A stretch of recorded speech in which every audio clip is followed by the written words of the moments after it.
When Pastor Williams asked me to lead the women's ministry at Covenant Life Church in Nashville, I thought my husband would be proud, excited, supportive. We'd been members at Covenant Life for 8 years, active, involved, known as a strong couple. Justin was a deacon, led the men's prayer breakfast, was on the finance committee. I served on the hospitality team, taught Sunday school. We were invested in the church. So when Pastor called me into his office and said, "Destiny, I believe God is calling you to lead our women's ministry. Sister Angela is stepping down after 5 years. We need someone with your spiritual maturity, leadership ability, and heart for women. Will you prayerfully consider it?" I was honored, humbled. It was a significant role. Women's ministry at Covenant Life had 400 active members. Bible studies, conferences, outreach, mentorship programs. Leading it meant visibility, responsibility, influence. I said yes immediately. Didn't even need to pray about it. Felt it was God. That night I told Justin over dinner. Expected him to celebrate with me. Instead, his face went pale. "You said yes?" he asked. "Already?" "Yeah," I said. I felt peace about it. "Why? You don't think I should do it?" "I just think you should have talked to me first," he said. "It's a big commitment. A lot of responsibility. Are you sure you can handle it with your job and everything else?" That should have been my first clue. My husband, who'd always supported my ministry involvement, was suddenly against me leading women's ministry. For the next 3 months, as I transitioned into the role, Justin became more resistant, more critical, more negative. "You're spending too much time at church. You're neglecting our home. You're becoming prideful with this leadership position." But I pushed forward. Something in me knew this was where God wanted me. Then last Tuesday, during my first official week as women's ministry director, I was going through the ministry files, old emails, event records, financial reports, getting up to speed. I opened a folder labeled Leadership Team Private. Inside were email threads between Sister Angela, my predecessor, and someone listed as JC in the contacts. The emails went back 3 years. They started professional, ministry planning, event coordination. Then, around month 6, they became personal, intimate, romantic. By month 12, they were explicit, sexual, detailed descriptions of meetings at hotels, affair conversations, love confessions. I kept reading, trying to figure out who JC was. Then I saw it. An email from 2 years ago. Sister Angela had accidentally sent it from her personal email, instead of the ministry account. The name at the bottom of the signature. The name was my husband's. Justin Christopher Harris, JC. My husband had been having an affair with Sister Angela for 3 years, the woman whose position I'd just taken over. And that's why he didn't want me to lead women's ministry. Because I'd find out. This is the story of how I discovered my husband's 3-year affair when I took over leadership of the ministry she led. My name is Destiny Harris. And before I tell you about discovering my husband's affair with the women's ministry leader, you need to understand how I got to that moment. I'm from Nashville, Tennessee. Born and raised in North Nashville, historically black neighborhood. My parents, David and Michelle Carter, were working class. Daddy was a mechanic. Mama worked at Vanderbilt Hospital in food services. "Get your education," they always said. "Build something better than we had."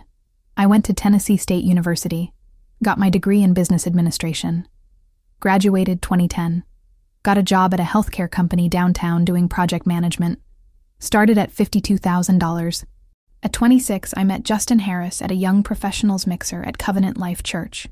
Covenant Life was a large, non-denominational church. About 5,000 members, contemporary worship, strong preaching, diverse congregation with a large black membership. Justin was 28, worked as an IT consultant, made decent money, around $85,000. He was handsome, smart, ambitious, and spiritual, attended church regularly, served on teams, seemed solid in his faith. We dated for 2 years. He was consistent, attentive, a gentleman.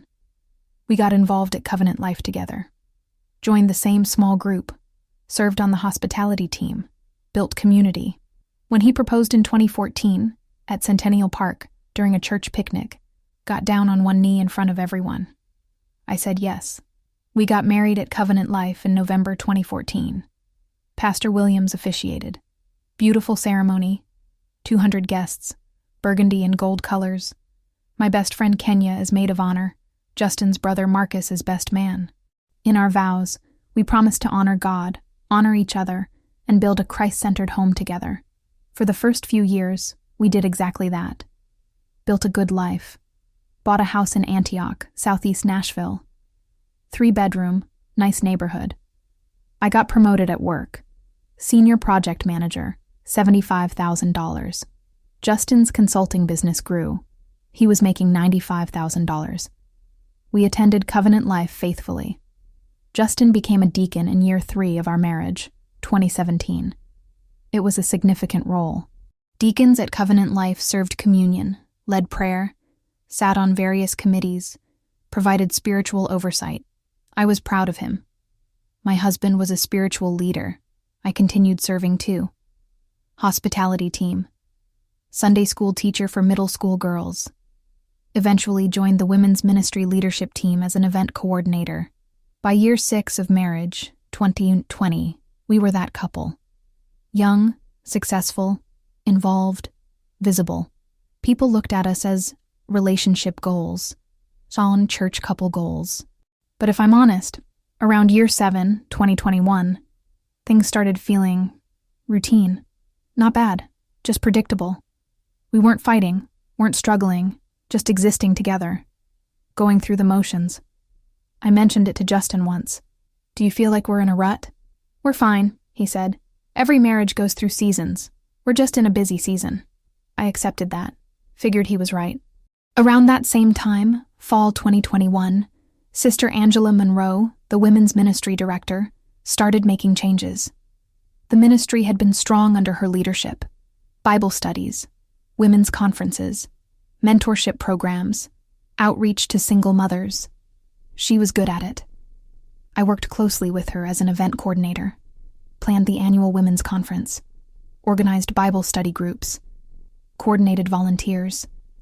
Sister Angela was 42, single, never married, fully devoted to ministry. She poured everything into the women's ministry. It was her life. The Lord has called me to serve women, she'd say. This is my assignment, my purpose. I respected her dedication, learned a lot from her. Around early 2022, I noticed she seemed distracted, happier, lighter, like something good was happening in her life. You seem really joyful lately, I said to her one Sunday. The Lord is just doing something new in me, she said, smiling. I'm experiencing a season of blessing. That's wonderful, I said.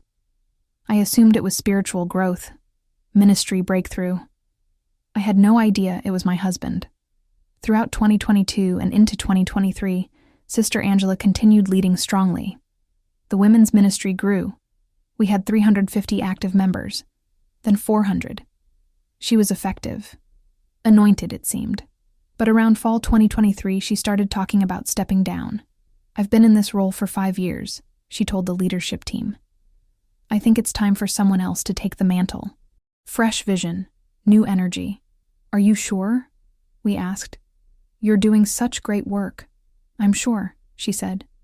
God is releasing me to step back, and I believe he already has someone prepared to take over. She gave her official notice to Pastor Williams in November 2023. Said she'd stay through February 2024 to ensure a smooth transition. The pastoral team started praying about who should replace her. They wanted someone with leadership experience, spiritual maturity, and a heart for women. In January 2024, Pastor Williams called me into his office. Sister Destiny, he said, I want to talk to you about something. We're looking for someone to lead the women's ministry. Sister Angela is stepping down, and as we've prayed, your name keeps coming up. You've served faithfully. You have leadership skills from your career. Women respect you, and I believe God has been preparing you for this. Would you prayerfully consider taking on the women's ministry director role? I was stunned, honored, overwhelmed. Pastor, I don't know what to say. That's a huge responsibility. It is, he said, but I believe you're ready. You don't have to answer right now. Pray about it. Talk to Justin. Let me know. I left his office feeling a mix of excitement and terror. Leading 400 women, planning conferences, overseeing Bible studies. That was significant. But I also felt called, like this was God. That night, I told Justin over dinner. Pastor asked me to lead the women's ministry, I said. Sister Angela is stepping down. They want me to take over. I expected him to smile, congratulate me, say he was proud. Instead, his face went pale. He put down his fork. You said yes? He asked. Well, I told him I'd pray about it, I said. But honestly, Justin, I feel like it's a yes. I feel peace about it. Like this is where God wants me. Don't you think you should have talked to me first before even considering it? He asked. I just found out today, I said. I'm talking to you now. What's wrong? You don't think I should do it? It's a lot of responsibility, he said. You already have a demanding job. We have a house to maintain, a marriage to invest in. Adding women's ministry director on top of all that? I just think you need to be realistic about your capacity. I can handle it, I said. I'm already involved in the ministry. This would just be a bigger role. It's not just bigger, he said. It's visible. You'd be in the spotlight. People watching you, critiquing you, expecting perfection. Is that really what you want? I want to serve where God calls me, I said. And I feel called to this. He was quiet for a long time. Then, just pray about it more. Don't rush into a decision. Okay, I said, but I already knew my answer. Over the next few days, I prayed, fasted, sought counsel from trusted mentors. Everyone said the same thing. This is God. You're ready. Say yes. The following Sunday, I told Pastor Williams I'd do it. Praise God, he said. I'm so excited. Sister Angela will work with you for the next 2 months to transition everything. You'll officially take over March 1st. When I told Justin that night that I'd accepted, he was not happy. You didn't listen to me, he said. I did listen, I said. I prayed. I sought counsel. Everyone, including God, confirmed this is the right decision. Everyone except your husband, he said. Why are you so against this? I asked. You serve in leadership. You're a deacon. Why can't I lead too? It's different, he said. How is it different? I asked. It just is, he said. And he walked away. That was the beginning of 3 months of tension. February 2024. Transition month. Sister Angela and I met weekly. She walked me through everything. Ministry structure, event planning, financial oversight, leadership team dynamics, vendor contacts, Bible study curriculum. This is a lot, I said during one of our meetings. It is, she agreed.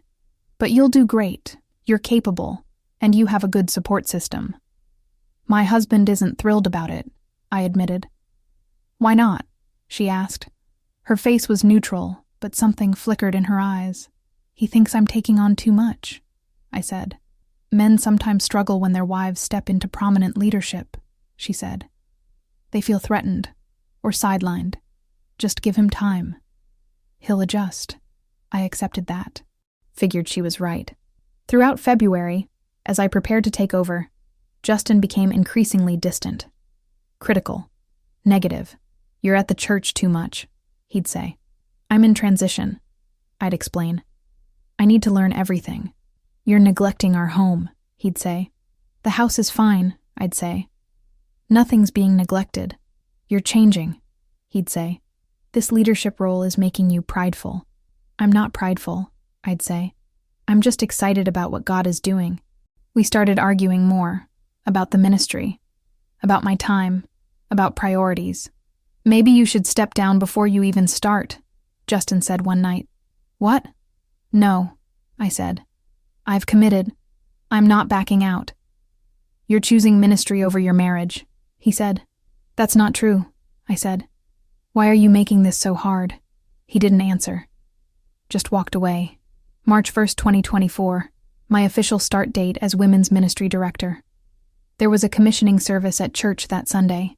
Pastor Williams prayed over me, laid hands on me, commissioned me publicly. We release Sister Destiny into this leadership role, Pastor prayed. Give her wisdom, discernment, favor, and anointing. Protect her. Guide her. Use her to impact hundreds of women for your glory. The congregation applauded. Women came up after service to congratulate me, hug me, tell me they were praying for me. Justin stood in the back, didn't come up, didn't congratulate me, just left. That week I moved into the women's ministry office, a small office in the church's administrative wing. Sister Angela had cleared out her things, left me files, passwords, access to ministry accounts. Everything you need is here, she said during our final handoff meeting. If you have questions, call me. But honestly, you've got this. You're going to do amazing things. Thank you, I said, for everything, for leading well, for training me, for trusting me with this. It's been my honor, she said. Then she hugged me, held on a little too long. When she pulled back, there were tears in her eyes. Are you okay? I asked. I'm fine, she said. Just emotional. This ministry has been my life for 5 years. Letting go is hard. I understand, I said. She left, and I sat down in the director's chair. My chair now. Looked around the office. Files, books, ministry records. This was mine to steward. The first few days were overwhelming. Learning systems. Meeting with the leadership team. Reviewing upcoming events. Responding to emails. Making decisions. But I loved it. Felt alive. Purposeful. Like I was exactly where I was supposed to be. Justin, however, became unbearable. You're never home, he'd complain. I'm building something, I'd say. Give me time to get established. You care more about those women than your own husband, he'd say. That's not true, I'd say. But I do care about them. That's the point of ministry. We barely talked anymore. He withdrew. I poured into the ministry. Our marriage was in trouble, but I convinced myself it was just an adjustment period. Tuesday, March 12th. My second week officially in role. I was in the office organizing files, going through cabinets, sorting what to keep, what to toss. I found a filing cabinet in the back labeled Director Only Private. I opened it. Inside were folders. Budget, Confidential Leadership Team, Private Event Planning, Internal Personal. I pulled out the Leadership Team, Private folder. Inside were printed emails, going back 3 years, correspondence between Sister Angela and various women's ministry leaders, planning discussions, prayer requests, personal updates. Then I noticed one thread that was different. The emails were between Sister Angela and someone listed only as JC in the contacts. The early emails were professional. JC, can you review the budget for the women's conference? Need your finance committee insight. Angela, budget looks good. Approved. Let me know if you need anything else. JC, normal, professional, ministry related. Then around month 6 of the thread, about 2.5 years ago, fall 2021, the tone shifted. JC, thank you for praying with me today. I really needed that. You have such a gift for intercession. I felt God's presence when you prayed. Angela, it was my honor. You carry so much weight leading the women. Happy to pray for you anytime. You're doing amazing work. JC, still appropriate, but more personal. By month 12, spring 2022, the emails were clearly intimate. JC, I can't stop thinking about our conversation yesterday. You understand me in ways no one else does. Thank you for seeing me, for knowing me, for making me feel valued. Angela, you are valued. You're remarkable. I love our talks. I love how you make me feel, like I'm more than just a deacon or a husband or a role. With you, I'm just me. And you accept all of me. Angela, wait. Husband? I read the email again. More than just a deacon or a husband. JC was married, and a deacon. I kept reading. The emails escalated. JC, last night was incredible. I've never felt anything like that. You've awakened something in me I didn't know existed. I can't believe we waited this long. Angela, I know we said we'd keep boundaries, but I don't regret what happened. Being with you felt right. Like this is where I'm supposed to be. I love you. JC. They were having an affair. Sister Angela and JC. Whoever JC was. I flipped through more emails, looking for clues, a name, anything. Then I found it. An email from February 2023, just over a year ago. Sister Angela had sent it from her personal Gmail account instead of the ministry account, probably by accident. The email signature at the bottom had her full name and contact info, and below that, the previous email chain showed JC's full signature from his response. Justin Christopher Harris Deacon, Covenant Life Church IT Consultant, Nashville, TN. My vision blurred. My hands started shaking. I read the name again. Justin Christopher Harris, JC, my husband. My husband had been having an affair with Sister Angela Monroe for 3 years. The woman whose position I'd just taken over. The woman he'd worked closely with while serving as deacon. The woman who trained me. And that's why he didn't want me to lead women's ministry, because I'd find out. I sat in the women's ministry office, alone, staring at Justin's name on the email signature. Justin Christopher Harris, my husband, having an affair with Sister Angela Monroe for 3 years. I kept reading through the emails, documenting the progression, needing to know everything. Fall 2021, the beginning. Around the time I noticed we were in a rut. JC, I know this is inappropriate, but I need to tell you how much yesterday's conversation meant to me.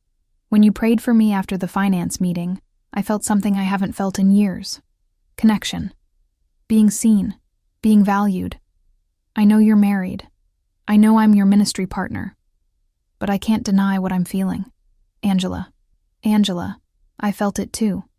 I've been thinking about you constantly. My marriage is fine on paper, but it's empty. Destiny and I are roommates, not lovers. You make me feel alive again. I know this is dangerous territory, but I can't help how I feel. JC, Winter 2021-2022. JC, we can't keep meeting like this. Last night at the coffee shop we talked for 3 hours. I didn't get home until midnight. People will notice. Angela, I know, but I need these conversations with you. You understand me in ways Destiny never has. When I'm with you, I'm myself. When I'm home, I'm playing a role. JC, Spring 2022. JC, I've made a decision. I love you. I'm all in. Whatever this is, wherever it goes, I'm choosing you. I know you're married. I know it's complicated, but I can't keep pretending these feelings don't exist. Angela, I love you too. I've never felt this way about anyone. Not even when Destiny and I were dating. This is different. This is real. I don't know how to navigate this, but I know I don't want to lose you. JC Summer 2022. The affair becomes physical. JC, last night changed everything. Being with you, making love to you. I've never experienced anything like that. You're everything I've ever wanted. I know we said we'd keep boundaries, but I'm glad we didn't. Angela, I should feel guilty. I should feel convicted, but I don't. Being with you felt right, natural. Like this is where I'm supposed to be. I love you. I want to be with you. I just need time to figure out how. JC Fall 2022. JC, we need to be more careful. Destiny asked me yesterday why I seem so happy lately. I told her it was ministry growth, but she's perceptive. We can't slip up. Angela, I know, I hate lying to her, but I hate the thought of losing you more. We'll be careful. We've been careful for a year. We can keep this going. JC Winter 2022-2023. JC, I think we should end this. It's wrong. I'm leading a women's ministry while sleeping with a married deacon. The hypocrisy is crushing me. I'm supposed to be teaching women about biblical womanhood while I'm destroying your marriage. We have to stop. Angela, please don't do this. I can't lose you. You're the only good thing in my life right now. I'll leave Destiny. I'll file for divorce. Just don't leave me. JC, you can't leave her. The church would erupt. Your reputation would be destroyed. Mine too. We're trapped, Justin. Trapped in something beautiful that has no future. Angela. Then we stay trapped. Together. I'd rather have you in secret than lose you completely. JC. Spring 2023. JC. Destiny is getting more involved in women's ministry. She's on my leadership team now. I see her every week. I pray with her. I mentor her. All while sleeping with her husband. I feel like a monster. Angela. You're not a monster. We fell in love. That's not monstrous. It's just complicated. JC. It's more than complicated. It's sinful. And eventually, it's going to blow up. These things always do. Angela. Summer 2023. JC, I've decided to step down from women's ministry. I can't do this anymore. The guilt is eating me alive. I'm going to give my notice in November. Finish out through February. Then I'm done. Angela. If you step down, we can be more open, less secretive. We won't have to hide as much. JC. Justin. We'll always have to hide. You're married. I'm the other woman. There's no scenario where this ends well. Angela Fall, 2023. JC. Pastor Williams is asking me who should replace me as women's ministry director. He's considering Destiny. I can't tell him no without explaining why. What do I do? Angela. Tell him yes. Recommend her. If you don't, it'll look suspicious. We just have to be careful. Make sure she doesn't find anything. JC. Find anything? Justin. I have 3 years of emails. Meeting receipts, hotel records, text message threads. If she digs, she'll find everything. Angela. Then delete it. Get rid of the evidence before she takes over. Or JC. I can't delete ministry emails. They're archived on the church server. I can only delete from my personal files. Angela. Then delete from your files. And pray she doesn't go looking. JC Winter, 2024. January. JC Pastor asked Destiny to take over women's ministry. She's going to say yes. I can see it in her eyes. She feels called. What do I do? Angela. Tell her not to take it. Discourage her. JC. How? On what grounds? Don't take this position because I've been sleeping with your husband for 3 years and you might find out. Angela. Just make it seem too overwhelming. Tell her it's too much responsibility, that she's not ready. JC. She is ready. She's more than ready. She's going to be amazing at this. Better than I ever was. And she's going to find out. And when she does, everything we've built is over. Angela. February 2024. Final emails. JC, I told Destiny everything she needs to know for the transition. Except the truth about us. I gave her passwords, files, access to everything, including the director-only files. I tried to clean them out, but there's so much. 3 years of evidence. I can't delete it all without raising suspicion. Angela. She won't go through private files. Destiny respects boundaries. She won't snoop. JC. She's a project manager, Justin. She's thorough. She's going to organize everything, review everything, and she's going to find the emails. Angela. Then we deal with it when it happens. Together. JC. There is no together, Justin. When she finds out, you're going to have to choose. Your wife or your mistress. Your marriage or me. Your reputation or this relationship. And we both know which one you'll choose. Angela. Angela. Goodbye, Justin. This is my last email. I'm not responding anymore. When Destiny finds out, and she will, I'll face the consequences. But I'm done living in sin. Done being the other woman. Done destroying someone else's marriage. I loved you. I do love you. But this is over. Angela. Angela, please. Don't do this.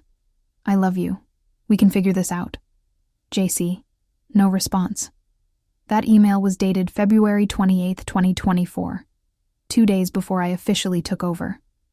Angela knew I'd find out. She ended the affair, stepped down, walked away. But she didn't warn me, didn't confess, just left me to discover it on my own. I closed the folder, walked to the office bathroom, and threw up. 3 years. My husband had been sleeping with Sister Angela for 3 years, while I served alongside her, while I learned from her, while I thought she was a godly woman with a heart for ministry. She was sleeping with my husband. And he, Justin, my husband of 10 years, deacon, supposedly spiritual leader, had carried on an affair for 3 years, lied every day, came home to me after being with her, served communion on Sundays while living in sin. I washed my face, looked at myself in the mirror, tried to breathe. Then I went back to the office, gathered all the emails, made copies, scanned them, saved them to my personal drive. Evidence. I needed evidence. At 6 p.m., I left the church, drove home. Justin's truck was in the driveway. He was home early. I walked in. He was in the living room, watching TV. "Hey, babe," he said. "How was your day?" I stood in the doorway, looked at him. This man I'd been married to for 10 years, who I'd trusted, who I'd built a life with. "I found the emails," I said. He froze, remote still in his hand, face going white. "What emails?" he asked. But his voice betrayed him. "The emails between you and Sister Angela," I said. 3 years of emails, documented affair, starting fall 2021, ending 2 weeks ago when she cut it off because she knew I'd find out when I took over the ministry. He put the remote down, put his head in his hands. "Destiny, don't," I said. "Don't say my name. Don't try to explain. I read everything, the progression, the lies, the hotel meetings, the I love yous, the discussions about me, about how I'm perceptive, how we need to be careful, how you'd rather have her in secret than lose her completely." "I'm sorry," he whispered.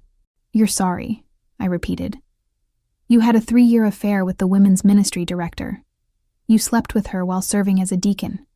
You lied to me every single day. You came home to me after being with her. And you're sorry? I didn't mean for it to happen." "Yes, you did," I said. "Every email, every meeting, every lie. Those were choices. You chose her. For 3 years. I love you." "No, you don't," I said. "You don't love me. You might have loved me once. But for the past 3 years, you've loved her. The emails make that clear. Can we talk about this?" he asked. "No," I said. "We're done talking. I want you to pack a bag and leave. Tonight. This is my house too." "I don't care," I said. "You've spent the last 3 months trying to convince me not to take the women's ministry position. Not because you cared about my well-being. Not because you thought it was too much. But because you knew I'd find out about your affair. You tried to manipulate me into turning down God's calling to protect your sin. That's evil, Justin. And I want you out." He stood up. "Where am I supposed to go?" "Go to her," I said. "Go to Sister Angela. You love her so much. Go be with her. See if she'll take you now that everything's exposed. She ended it." "I know she ended it," I said. "I read the emails. She had more integrity than you did. She at least felt guilty. You wanted to keep going. Keep lying. Keep having us both." "Destiny, please. Get out," I said. "Pack your things and leave. I'll have divorce papers drawn up this week." He stared at me for a long moment. Then he went upstairs. I heard him moving around, packing. 20 minutes later, he came down with a suitcase. "I'll come back for more later," he said. "Fine," I said. "Leave your key." He put his house key on the table by the door, looked at me one more time. "I'm sorry. I really am." "So is she," I said. "Apparently everyone's sorry. Doesn't change anything." He left. I locked the door behind him, sat on the couch, and cried. Not because I wanted him back, but because 10 years of marriage had been built on lies. Because the woman I'd looked up to spiritually had been sleeping with my husband. Because I'd been made a fool. The next morning, Wednesday, March 13th, I called Pastor Williams. "Pastor, I need to meet with you, today. It's urgent." "Of course, Sister Destiny. How about 10 a.m.? "I'll be there," I said. At 10 a.m., I walked into Pastor Williams's office with a folder. Inside were printed copies of the emails. All of them. 3 years' worth. "Sister Destiny," Pastor Williams said, concerned. "What's going on?" I handed him the folder. "I found these yesterday in the women's ministry files. It's an email thread between Sister Angela and my husband. It documents a 3-year affair. Starting fall 2021.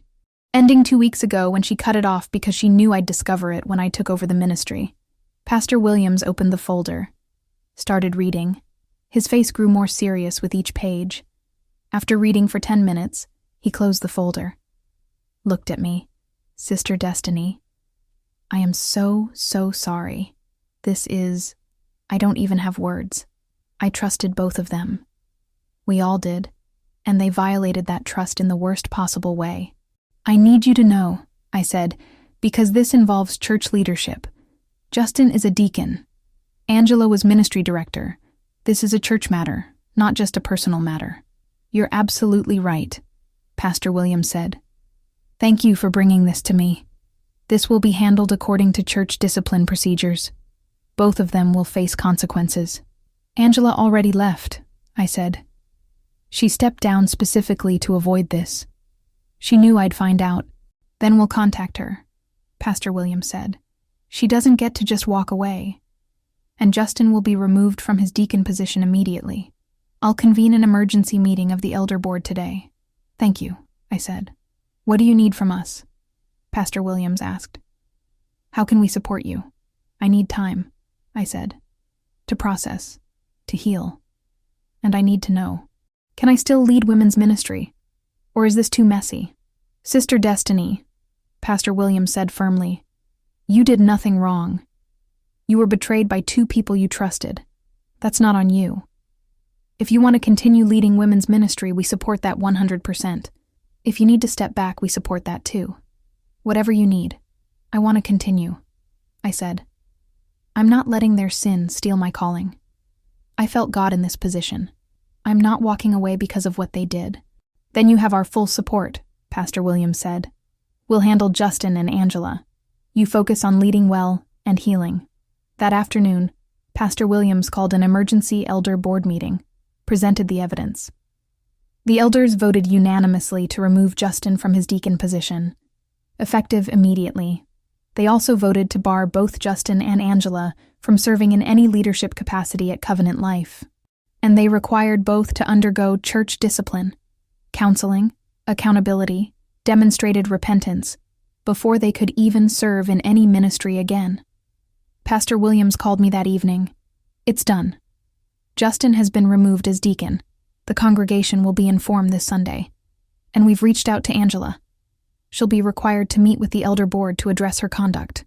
Thank you, Pastor, I said. That Sunday, March 17th, Pastor Williams made an announcement to the congregation. Church family, I need to address something serious. This past week, it came to light that one of our deacons, Justin Harris, engaged in a 3-year extramarital affair with a ministry leader. The affair has been thoroughly documented and verified. Deacon Harris has been removed from his position effective immediately. He will undergo church discipline. The other party involved was Sister Angela Monroe, our former women's ministry director. She has been disciplined as well. Both are barred from leadership indefinitely. I want to be clear. Sister Destiny Harris, our current women's ministry director and Deacon Harris's wife, is the victim in this situation. She had no knowledge of the affair. She discovered it while transitioning into her role. She has our full support, our prayers, and our protection. We will not tolerate any gossip, speculation, or blame directed at her. This church stands with Sister Destiny. The congregation was silent, stunned. Then people started standing, applauding, supporting me. After service, dozens of women came up to me, hugging me, crying with me, praying for me. We're here for you, Sister Destiny. You're so strong for staying in leadership. Thank you for not letting their sin steal your calling. We love you. We support you. I cried, not from sadness, from being surrounded, supported, not blamed. Over the next few weeks, word spread. The whole church knew. Justin tried to come back to services. People avoided him, turned away, gave him cold shoulders. After 2 Sundays, he stopped coming. Angela never came back. She'd disappeared. I heard through mutual friends that she'd moved to Memphis. Couldn't handle the shame of facing the church. I filed for divorce in April. Justin didn't contest. The divorce was finalized in 6 months, October 2024. I got the house. Got 70% of our assets. Justin had to pay my legal fees, $9,200. He tried to reach out several times during the divorce. Destiny, can we please talk? I want to explain. There's nothing to explain, I said through my lawyer. You had a 3-year affair. You lied every day. You tried to manipulate me out of my calling to hide your sin. We're done. After the divorce, I heard through Marcus, Justin's brother, that Justin had tried to reconnect with Angela. He called her, Marcus told me. Told her he'd divorced you. Asked if they could finally be together. She said no. Why? I asked. She told him the affair was never real, Marcus said. It was fantasy. Escape. Built on lies and secrecy. She said she couldn't build a real relationship with him because it would always be tainted by how it started. She told him to leave her alone. Justin was devastated. He'd destroyed his marriage for a woman who didn't want him once the affair was exposed. He ended up moving to Knoxville for a new job. Couldn't handle staying in Nashville where everyone knew what he'd done. I stayed at Covenant Life. Stayed in the women's ministry director role.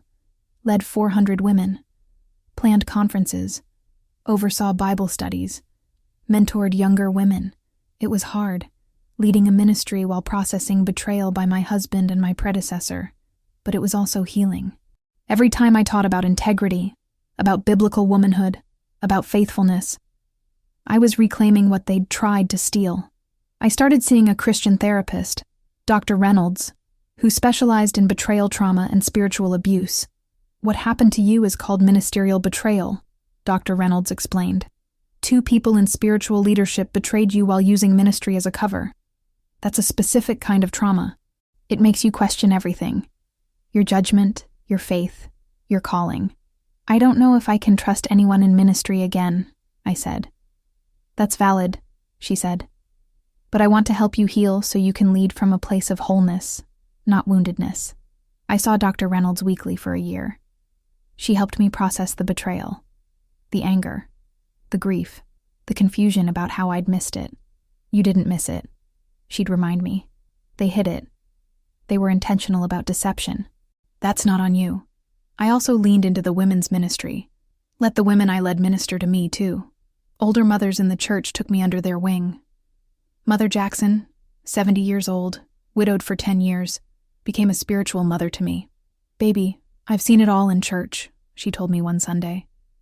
Preachers with secret families, deacons with mistresses, ministry leaders living double lives.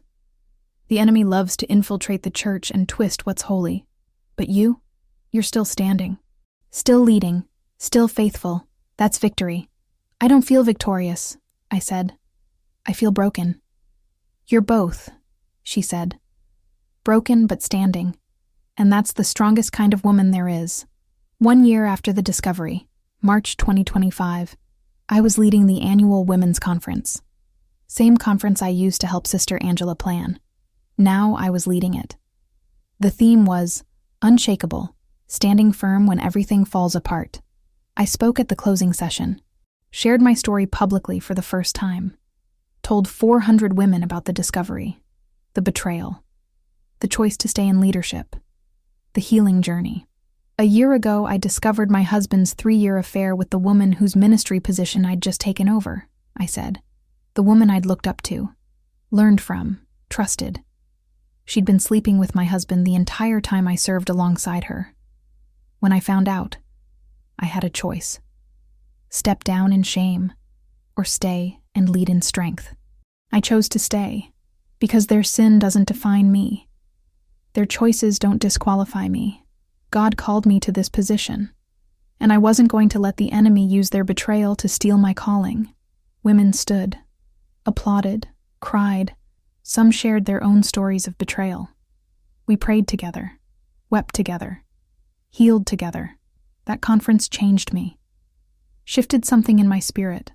I wasn't just surviving, I was thriving. Around August 2025, 18 months after the discovery, I met someone. His name was Christopher. He was a teacher at a private Christian school. We met at a church community service event. I've been watching you lead, he told me when we first talked. You're incredible, strong, wise, anointed. I'm also divorced, I said. My ex-husband had a 3-year affair with a church leader. I have trust issues, baggage. I'm cautious. I appreciate your honesty, he said. I'm not here to rush you. I'm here to get to know you. At whatever pace feels safe. We started dating slowly. Coffee dates, group outings, building friendship first. He was patient, consistent, transparent about everything. I know what Justin did to you, he told me after a few months. But I'm not Justin. I'll prove that to you. One day at a time. And he did. Over months. Over a year. Proved he was trustworthy. 2 years later. Present day. It's March 2026 now. 2 years since I discovered Justin's 3-year affair with Sister Angela. 2 years since I found out why my husband was so against me leading women's ministry. I'm 41 years old. Still in Nashville. Still at Covenant Life. Still leading women's ministry. Now with 500 active members. The ministry has grown significantly under my leadership. Christopher and I got engaged last month. Wedding is planned for this fall. Right there at Covenant Life. Pastor Williams will officiate. You're really getting married at the church where you discovered your ex-husband's affair? Some people asked. Yes, I said. Because this is my church, my calling, my community. I'm not letting what Justin and Angela did steal that from me. Justin is still in Knoxville, still single, still carrying the weight of what he destroyed. Marcus tells me he's in therapy, working through what went wrong. He knows he threw away a good woman for a fantasy, Marcus said. He knows he destroyed his reputation, his ministry, his marriage, all for an affair that ended the moment it was exposed. He's trying to understand why he did it. I hope he finds his answers, I said. And I meant it. Not for him, but so he doesn't do it to someone else. Angela is in Memphis, working as an administrative assistant, not in ministry leadership.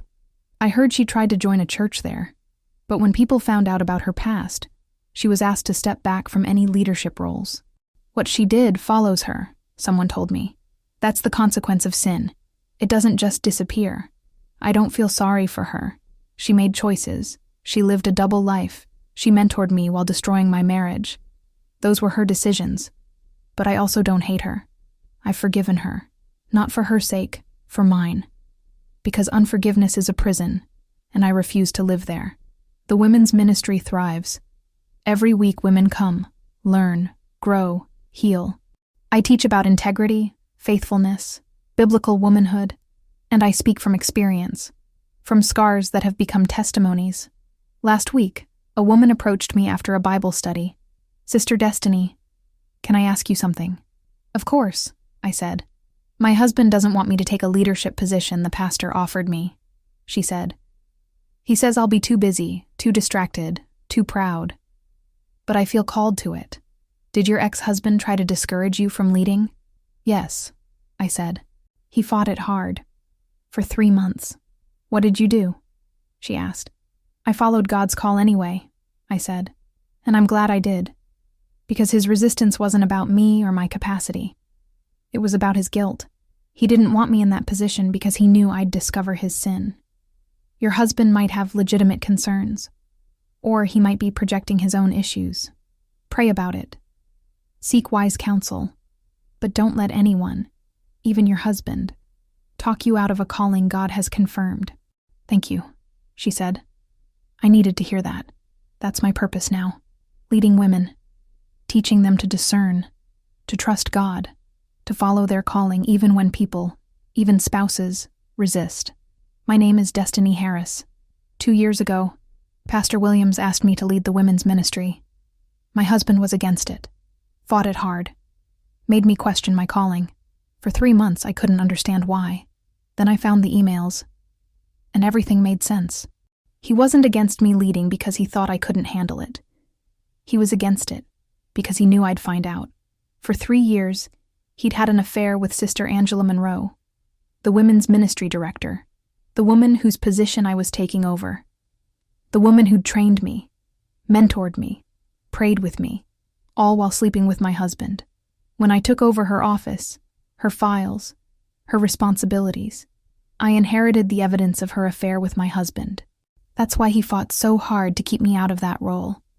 Not because he cared about my well-being, but because he cared about his secret. Here's what I learned. 1. When someone is against your calling without good reason, ask why.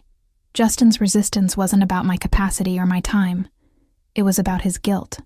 When people, especially spouses, resist your God-given calling, discern the real reason. 2. Ministry can be a cover for sin. Angela led a women's ministry while living in adultery. Justin served as a deacon while living in deception. Position doesn't equal character. Title doesn't equal integrity. 3. Trust your calling more than you trust opposition. I felt called. Everyone else confirmed it. Only Justin opposed it. I'm glad I followed God's voice instead of my husband's resistance. 4. Discovery is painful, but necessary. Finding those emails destroyed me, but staying in the dark would have been worse. Truth hurts, but lies destroy. 5. Don't let someone else's sin steal your calling.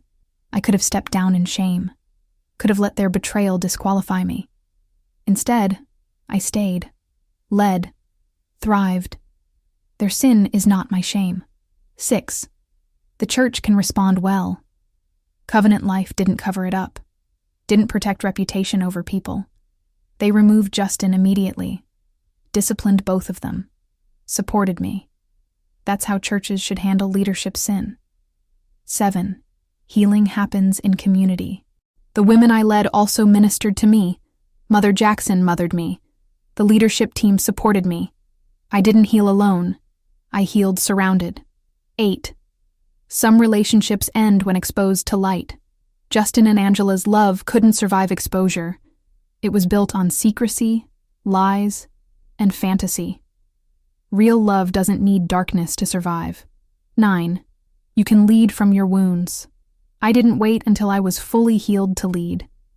I led while broken, while healing, and that authenticity made me a better leader. 10. Vindication comes through faithfulness, not revenge. I didn't try to destroy them. I just stayed faithful, kept leading, kept growing, and that was enough. They destroyed themselves. 2 years ago, my husband asked me, "Are you sure you can handle leading women's ministry?" Turns out the real question was, "Are you sure you can handle me leading women's ministry?" Because he knew. He knew that once I stepped into that office, into those files, into that position, I'd find out. And I did. After our pastor asked me to lead the women's ministry, I found out why my husband was against it. He wasn't protecting me. He was protecting his secret. But secrets don't stay buried, especially in God's house. Eventually, light exposes everything. And I'm grateful it did, because I'd rather lead as a divorced woman living in truth than as a married woman living in deception. Today, I'm leading 500 women, planning conferences, teaching Bible studies, mentoring the next generation. Justin destroyed a 10-year marriage to protect a 3-year affair that ended the moment I discovered it. Angela stepped down from a thriving ministry to hide a sin that got exposed anyway. I stayed, led, healed, thrived. When someone opposes your calling, discern the real reason. Sometimes it's wisdom. Sometimes it's concern. Sometimes it's love. But sometimes it's guilt. And if it's guilt, follow God anyway, because the truth will set you free, even when the truth shatters everything you thought you knew. If this story made you question why people resist your calling, subscribe for true stories about Black women who led anyway. Hit like if you believe God's call matters more than anyone's opposition. Comment. Has anyone tried to talk you out of a calling? What was the real reason? Thank you for watching, and remember, when someone fights your calling without good reason, ask God to reveal why. The answer might surprise you. See you in the next story.